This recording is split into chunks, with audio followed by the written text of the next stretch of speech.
Advance parole మీద out side United states ఇండియాకే కావచ్చు ఇంకెక్కడికైనా సరే ట్రావెల్ చేసి మళ్ళీ రిటర్న్ వచ్చేటప్పుడు ఎంట్రీ బ్యాన్ చేస్తారా? సో మొన్న ఆగస్టు 13కి ఒక డెసిషన్ BIA వాళ్ళు ఒక డెసిషన్ అనేది ఇచ్చారనమాట. అంటే పాతగా ఉన్నటువంటి ఒక రూల్ని వీళ్ళు ఓవర్‌టర్న్ చేశారు. అదే ఇప్పుడు కొంత సోషల్ మీడియాలో కన్ఫ్యూజన్ అనేది దీని మీద క్రియేట్ అవుతుంది. ఏంటంటే ఈఏడీ ఉన్న వాళ్ళందరూ అంటే జనరల్‌గా ఇన్‌స్టాగ్రామ్‌లో 2, 3 వీడియోలు చూస్తే ఏంటంటే ఈఏడీ ఉన్న వాళ్ళు అడ్వాన్స్ పరోల్ మీద ఇండియా వెళ్తే ఇంకా రావడానికి లేదు, బ్యాన్ చేస్తున్నారంట, ఎంట్రీ బ్యాన్ చేస్తున్నారంట, అది ఇది అని చెప్పి. ఇది యాక్చువల్గా చాలా కాంప్లికేటెడ్ సబ్జెక్టు, అంత ఈజీగా అర్థం కాదు. లేమ్యాన్ స్టైల్లో నేను ఈజీగా ఎక్స్ప్లెయిన్ చేయడానికి ట్రై చేస్తా. అడ్వాన్స్ పరోల్ మీద స్టిల్ ఎవరో ఒకరు మన వాళ్ళైతే ఖచ్చితంగా ఇండియా వెళ్ళి రావడానికి ప్రయత్నిస్తూనే ఉంటారు. అందరికీ ఎఫెక్ట్ అవుతుందా, లేకపోతే ఎవరికైనా పర్టికులర్ అన్లాఫుల్ ప్రెజెన్స్ ఉన్న వాళ్ళకి ఎఫెక్ట్ అవుతుందా, ఎంత అన్లాఫుల్ ప్రెజెంట్ ఉంటే ఎన్ని సంవత్సరాలు బార్ చేస్తారు, so case by case difference ఏమైనా ఉంటుందా అనేది పర్టికులర్ వీడియోలో షేర్ చేస్తా. సో మీరైతే లాస్ట్ వరకు చూడండి. ఇంకా సబ్స్క్రైబ్ చేసుకున్న వాళ్ళు ఉంటే సబ్స్క్రైబ్ చేసుకోండి, లైక్, కామెంట్. యాక్చువల్గా అసలు అడ్వాన్స్ పరోల్ అనేది ఏంటంటే జనరల్గా ఇప్పుడు మీరు H1B వీసా మీద ఉన్నారు. ఫర్ ఎగ్జాంపుల్ మీకు ఒక వీసా ఉంటుంది పాస్పోర్ట్లో ఇండియా వెళ్ళటానికి రావటానికి. ఓకే, సో ఎప్పుడైనా పోవచ్చు, ఎప్పుడైనా రావచ్చు, as long as valid visa ఉన్నంత వరకు. మీకు వీసా అయిపోయింది, ఎక్స్పైరీ అయింది, లేకపోతే something what ever the reason revoke అయింది, ఇంకోటి అయింది, మీరు అవుట్ సైడ్ యునైటెడ్ స్టేట్స్ వెళ్ళడానికి నో ప్రాబ్లం, వెళ్ళొచ్చు, మిమ్మల్ని ఎవరు ఆపరు. కానీ మళ్ళీ రిటర్న్ రావాలంటే ఏం చేయాలి? మీకున్నటువంటి H1B I-797 కాపీ మీద మీరు మళ్ళీ స్టాంపింగ్ చేయించుకుని రిటర్న్ రావాలి, అంటే లీగల్గా లాఫుల్లీ రావడానికి. అయితే ఇప్పుడు అదే H1B వీసా హోల్డరు ఒక పాస్పోర్ట్ ఉన్నటువంటి ఏ అమ్మాయినో అబ్బాయినో, లేకపోతే అమ్మాయి అయితే అమ్మాయి, అబ్బాయి అయితే అమ్మాయి, ఎవరినో మ్యారేజ్ చేసుకున్నారు, ఇంకా H1B ఎక్స్టెన్షన్ చేసుకోలేదు. సో ఇప్పుడు ఈ I-485 green card application apply చేసుకున్నారు. ఎందుకంటే అవతల పక్క పార్ట్నర్ సిటిజన్ కాబట్టి గ్రీన్ కార్డు అప్లై చేసుకొని EAD తీసుకొని వర్క్ చేసుకుంటున్నారు. I-485 పెండింగ్లో ఉందన్నమాట. ఇప్పుడు వీళ్ళకి పాస్పోర్ట్లో వీసా అనేది ఉండదు, ఎందుకంటే ఆ H1Bలోంచి కంప్లీట్గా బయటకు వచ్చేసారు కదా. సో ఇంకా H1B స్టేటస్ అనేది ఏం లేదు. ఇప్పుడు వీళ్ళు ఏ స్టేటస్లో ఉంటున్నారో అమెరికాలో అంటే పెండింగ్ I-485 అప్లికేషన్ స్టేటస్లో ఉంటున్నారు. EAD మీద వర్క్ చేసుకుంటున్నారు. ఉండొచ్చా అంటే ఉండొచ్చు రూల్స్ ప్రకారం.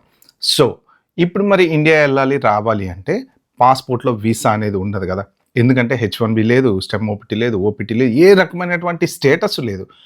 మరి ఇప్పుడు మదర్నో ఫాదర్నో చూడాలి, ఇండియాకి వెళ్ళి వెనక్కి రావాలి అని అనుకుంటే ఒకటే దారి ఏంటి అంటే అడ్వాన్స్ పరోల్ అనేది ఒకటి అప్లై చేసుకుంటారు అనమాట. వీళ్ళు అప్లై చేసుకున్నప్పుడు ఏంటంటే ఆ పర్టికులర్ దాని మీద డిపార్చర్ అండ్ రీఎంట్రీ అనేది ఇస్తారనమాట.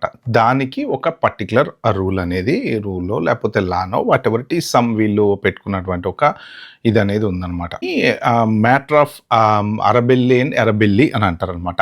ఆ పర్టికులర్ రూల్ ప్రకారం ఈ BIA వాళ్ళు, ఇమిగ్రేషన్ వాళ్ళు ఏంటంటే డిపార్చర్ ఇచ్చేసి మళ్ళీ యూఎస్లోకి రీఎంటర్ చేస్తారు. ఎందుకంటే మీ ఆ పర్టికులర్ అప్లికేషన్ పెండింగ్లో ఉంది కాబట్టి నేను అవుట్ సైడ్కి వెళ్ళి మళ్ళీ ఎంట్రీ ఇస్తాను అనమాట.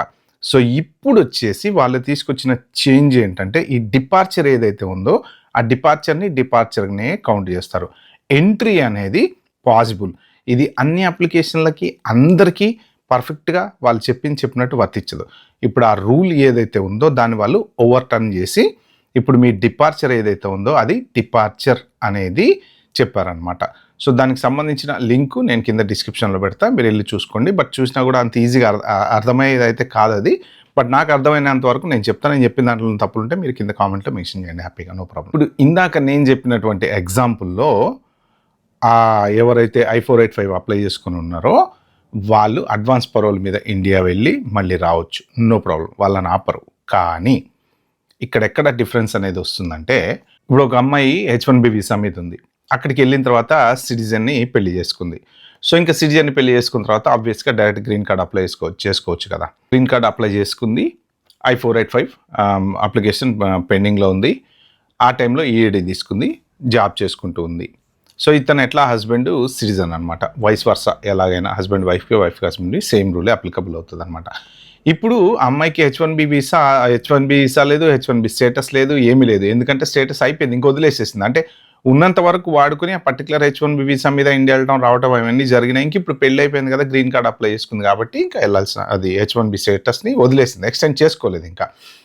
సో ఇప్పుడు ఆ అమ్మాయికి వాళ్ళ పేరెంట్స్కి బాగాలేదో, లేకపోతే సంథింగ్ పెళ్ళి ఉందో, లేకపోతే ఇంకోటి ఉందో ఇండియా వెళ్ళాలి అంటే స్టేటస్ పెండింగ్లో ఉంది కాబట్టి I-482 ఇది మన అడ్వాన్స్ పరోల్ అప్లై చేసుకొని ఇండియా వెళ్ళి మళ్ళీ రావచ్చు అనమాట. ఆ పెండింగ్ అప్లికేషన్ స్టేటస్ మీద వీళ్ళు ఈ అడ్వాన్స్ పరోల్ అనేది గ్రాంట్ చేస్తారు. సో ఇప్పుడు ఈమె వెళ్ళొచ్చు, రావచ్చు.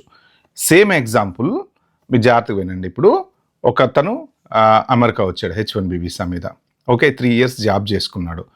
తర్వాత ఎక్స్టెన్షన్ దొరకలేదు, అలాగే ఉండిపోయాడు ఇల్లీగల్గా. ఓకే, H1 ఎక్స్టెన్షన్ చేసుకోలేదు, ఎట్లానో కాలం గడిపేస్తున్నాడు. ఒక 6 months తర్వాత 1 year తర్వాత ఆయనకి ఒక సిటిజన్ అయినటువంటి అమ్మాయి పరిచయం అయింది. ఆ అమ్మాయిని పెళ్లి చేసుకున్నారు. అమ్మాయి సిటిజన్ కదా, యాజ్ యూజువల్గా I-485 గ్రీన్ కార్డు అప్లై చేసుకున్నారు. I-131 ఫామ్ ఏదో ఉంటుంది కదా, ఇవన్నీ అప్లై చేసుకొని గ్రీన్ కార్డు అప్లై చేసుకున్నారు. కానీ ఇక్కడ ఎప్పుడైతే H1B వీసా స్టేటస్ ఎక్స్టెన్షన్ రాలేదో, లేకపోతే అయిపోయిందో, లేకపోతే సంథింగ్ అక్కడికి ఆ స్టేటస్ ఎండ్ అయిపోయింది. ఎండ్ అయిపోయిన తర్వాత ఈయన 6 నెలలో లేకపోతే 1 year అన్లాఫుల్ ప్రెజెన్స్గా ఉన్నాడు అనమాట యునైటెడ్ స్టేట్స్లో. సో ఆ పర్టిక్యులర్ అన్లాఫుల్ ప్రెజెన్స్ని కూడా వీళ్ళు ఏంటంటే దాన్ని కన్వర్ట్ చేస్తారు. జనరల్గా ఈ పెండింగ్ అప్లికేషన్కి వెళ్ళినప్పుడు ఏంటంటే ఆ పర్టికులర్ ఏదో రూల్స్ అవి ఉంటాయి కాబట్టి అన్లాఫుల్ ప్రెజెన్స్ని వీళ్ళు లీగల్ చేసేసి గ్రీన్ కార్డ్ అనేది ఇచ్చేస్తారు. ఇప్పటివరకు అలా జరుగుతుందన్నమాట.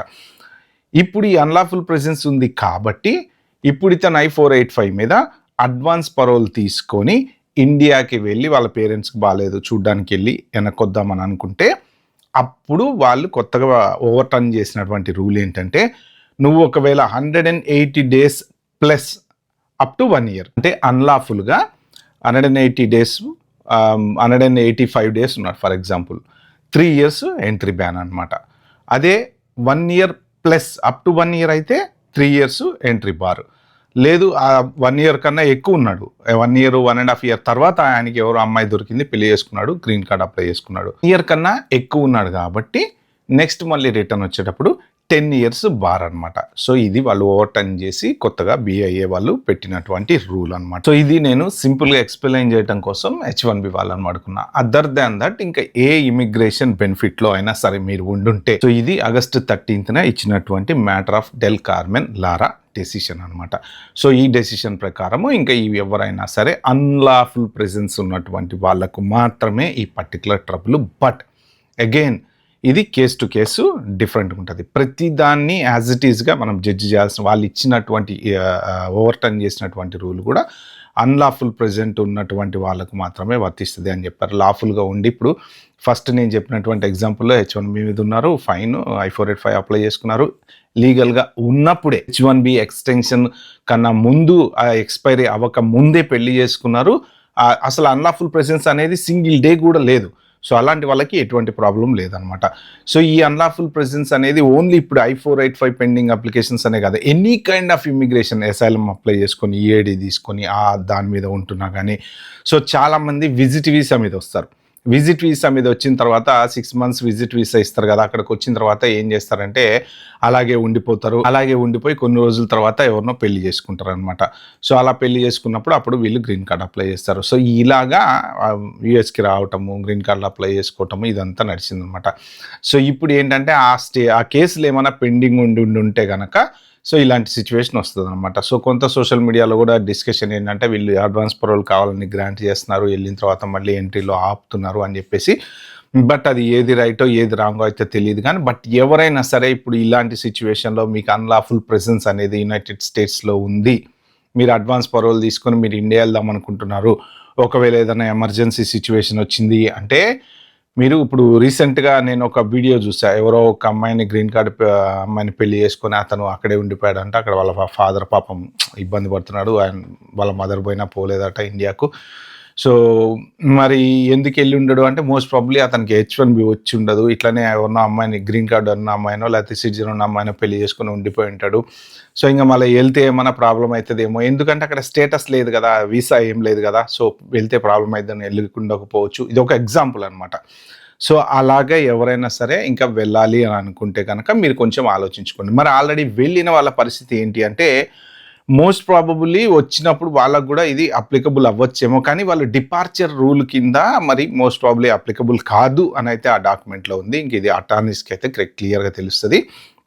ఇప్పుడు వాళ్ళేంటంటే ఈ రూల్‌ని ఎలా ట్రీట్ చేస్తున్నారు అంటే, మీరు గనక అన్‌లాఫుల్ ప్రెజెన్స్ ఉంటే మీరు డిపార్చర్ అంతే అది డిపార్చర్ వరకే వాళ్ళు ట్రీట్ చేస్తారు. ఎంట్రీ అనేది ట్రీట్ చేయరనమాట. అంటే ఇంక మీరు ఎళ్ళిపోయారు ఈ దేశం నుంచి అన్నట్టు ట్రీట్ చేసి ఇక ఎంట్రీ బారైపోతది మీది. ఒకవేళ మీరు మళ్ళీ రిటర్న్ ట్రావెల్ చేసుకుంటే అమెరికాలో ల్యాండ్ అయినా రానివ్వము అన్నట్టు అన్నారనమాట.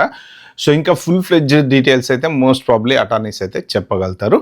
బట్ కేవలం ఏంటంటే అడ్వాన్స్ పరోల్ ఎవరికి అప్లికబుల్ అవుతది అంటే ఏ స్టేటస్ అంటే H1 ఓపీటీఓ, స్టెమ్ ఓపీటీఓ ఏదో ఒక వ్యాలిడ్ వీసా లేకుండా మీరు వేరే ఏదన్నా ఇమిగ్రేషన్ బెనిఫిట్ ఇంకా మెయిన్ ఇమిగ్రేషన్ బెనిఫిట్ ఏముంది I-485 ఒకటి అదే మెయిన్ పెండింగ్ అప్లికేషన్స్ ఉన్న వాళ్ళకి ఇది యూజ్ అవుతుందన్నమాట. ఓకే ఫ్రెండ్స్, హోప్ మీకైతే అర్థమైంది అనుకుంటా. మీకు ఏమైనా డౌట్స్ ఉంటే కింద కామెంట్లో మెన్షన్ చేయండి. నేను రిప్లై ఇవ్వడానికి ప్రయత్నం చేస్తాను. By by, have a good day.